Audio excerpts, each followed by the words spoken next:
Hello, all. Welcome to my channel. So today I'm going to explain you Vlookup with match function. Guys, it is very easy. So coming to the data. So this is the data.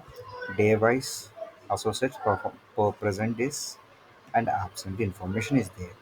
So this is my employee IDs. I just want to update the details from the 3rd October to 8th October here.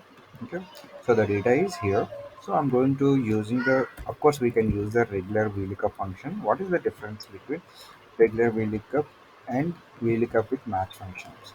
So see, the difference is nothing but, so here we have selected the search lookup value and table array, and column index we are just updating the column number. That means 1 2 3 4 3rd October 4 comma 0. Of course we can update this one after.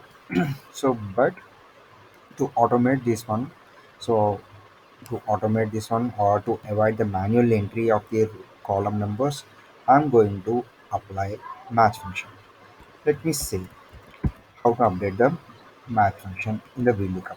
Because for VLOOKUP, so let's see, let's freeze this one, column A, comma, date, here to here, freeze this one, comma.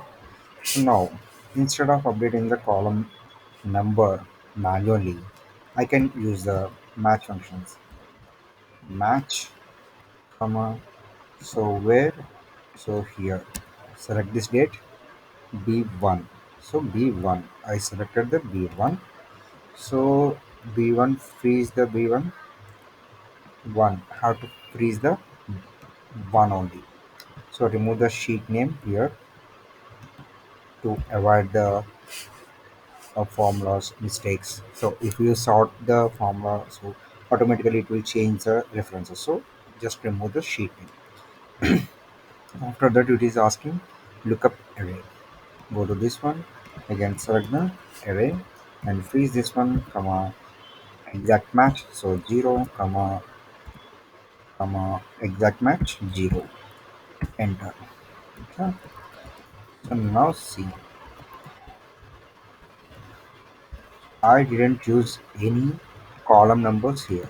It is automatically reflecting. Let's see, is it correct? It is not or not. 5th October, for him it is absent. The same numbers appear here. This is the match VLOOKUP and match. If you like this video, please subscribe my channel. Thank you and like my video.